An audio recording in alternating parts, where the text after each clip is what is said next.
Dia tidak hanya membunuh ibunya guys, bahkan dia memutilasi bagian-bagian ibunya. Dia membelah dada ibunya, mengambil jantungnya, dan jantung itu pun dibelahnya lagi. Aceh itu ganjanya banyak ya.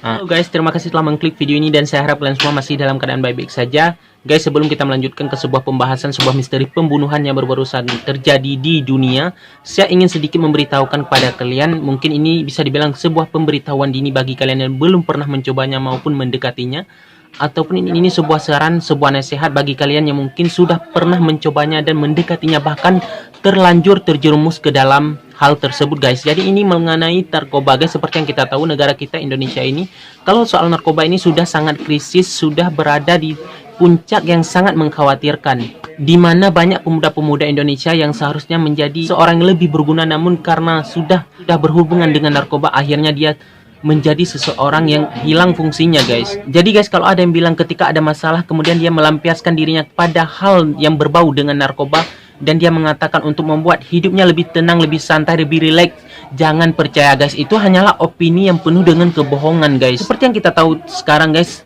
orang yang bernarkoba itu, tengoklah giginya guys. Apakah ada kebaikan di situ? It's not good. Dan dalam hidup ini guys, perlu untuk kita melakukan sebuah perbandingan dalam mengambil sebuah keputusan, dimana kita harus membandingkan antara negatif dan positifnya guys. Kita melakukan sesuatu dan melakukan perbandingan, misalnya lebih banyak negatifnya, alangkah lebih baiknya tinggalkan guys. Namun jika ada sesuatu yang memang lebih banyak positifnya, maka lanjutkan guys, karena apa yang kita ambil hari ini akan sangat menentukan kita di masa depan. Dalam hidup ini, ketika kita melangkah ke depan, kita tidak hanya memikirkan tentang diri kita sendiri guys. Banyak orang di belakang kita yang harus kita jaga namanya, semisalnya ibu kita, orang terdekat kita, tetangga kita, saudara-saudari kita. Kalau misalnya kita melakukan sesuatu yang berbau hal yang negatif, tentu akan berdampak pula bagi mereka yang berada di belakang kita. Jadi guys, bagi kalian yang sudah terlanjur terjerumus ke dalam hal yang berbau narkoba, alangkah lebih baiknya segera tinggalkan guys, karena tidak ada kata terlambat untuk berubah. Dan bagi kalian yang belum pernah mencoba narkoba, bahkan mendekatkan diri dengan narkoba, dan bahkan berpikir untuk menggunakan narkoba, stop, jangan pernah kalian mencobanya guys, karena sesuatu yang berbau dengan narkoba memang tidak ada positifnya, hanya ada negatifnya. Kalau ada yang bilang untuk merilekskan hidup, untuk membuat hidup lebih santai, lebih tenang, jangan percaya guys. Atau kalian ingin hal berikut ini akan menimpa hidup kalian suatu saat nanti. Jadi guys, pembunuhan yang baru-baru terjadi di dunia dilakukan oleh seorang perempuan cantik, selebgram cantik yang berusia 21 tahun dan dia berasal dari Rusia. Dia bernama Anna Leykovic, seorang mahasiswi kedokteran.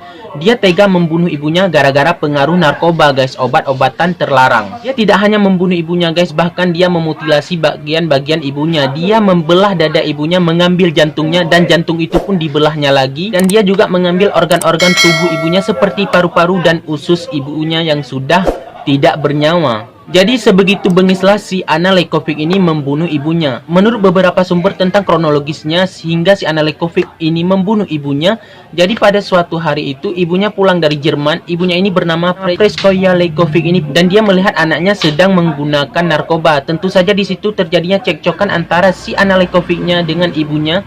Dan ibunya menyuruh anaknya ini untuk segera direhabilitasi agar dia bisa sembuh dari narkoba. Jadi karena si Anna Leykovic ini sedang dalam pengaruh narkoba, tentu saja dia tidak bisa mengontrol emosinya hingga dia mengambil pisau dapur dan langsung menusuk ibunya. Dalam keadaan ibunya masih hidup ketika ditusuknya, dia pun membelah dada ibunya dan mengambil jantungnya, paru-paru hingga usus ibunya guys, yang sudah tidak bernyawa. Karena pembunuhan tersebut, si Anna Leykovic ini pun menjadi tersangka dan ditahan di kantor kepolisian. Menurut beberapa media di sana, ketika si Anna Leykovic ini diwawancarai dan ditanyakan tentang perihal pembunuhan, dia hanya tersenyum dan mengatakan say goodbye alias selamat tinggal. Jadi guys, bisa dibilang si Anna Leykovic ini tidak ada rasa penyesalan kalau dia telah membunuh ibunya. Dengan sifatnya yang hanya tersenyum dan mengatakan say goodbye. Padahal ibunya hanya ingin anaknya untuk direhabilitasi dan mengharap kalau anaknya ini bisa sembuh. Namun rasa sayang ibunya ini terhadap anaknya tidak ditanggapi dengan baik oleh anaknya, bahkan membunuhnya.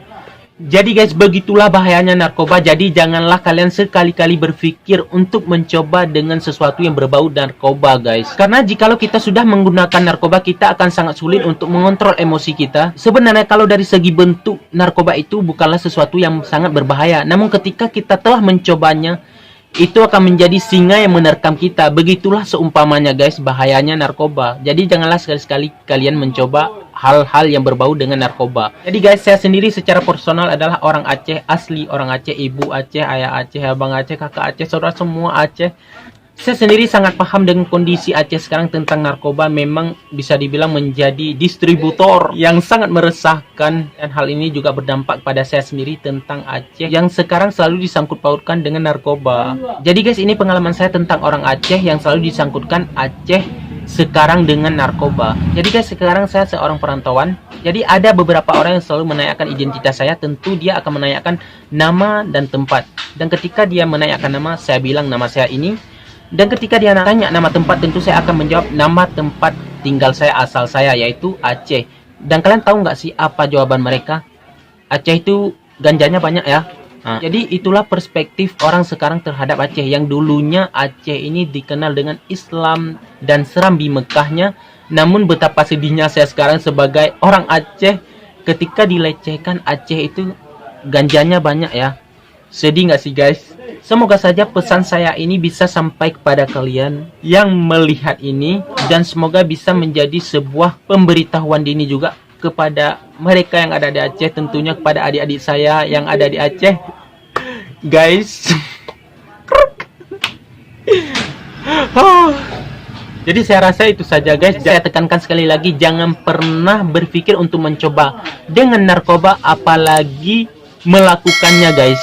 Jadi jangan lupa like, komen, dan subscribe jika konten saya bermanfaat, dan saya pun akan lebih gairah untuk membuat konten-konten yang bermotivasi bagi kalian semua.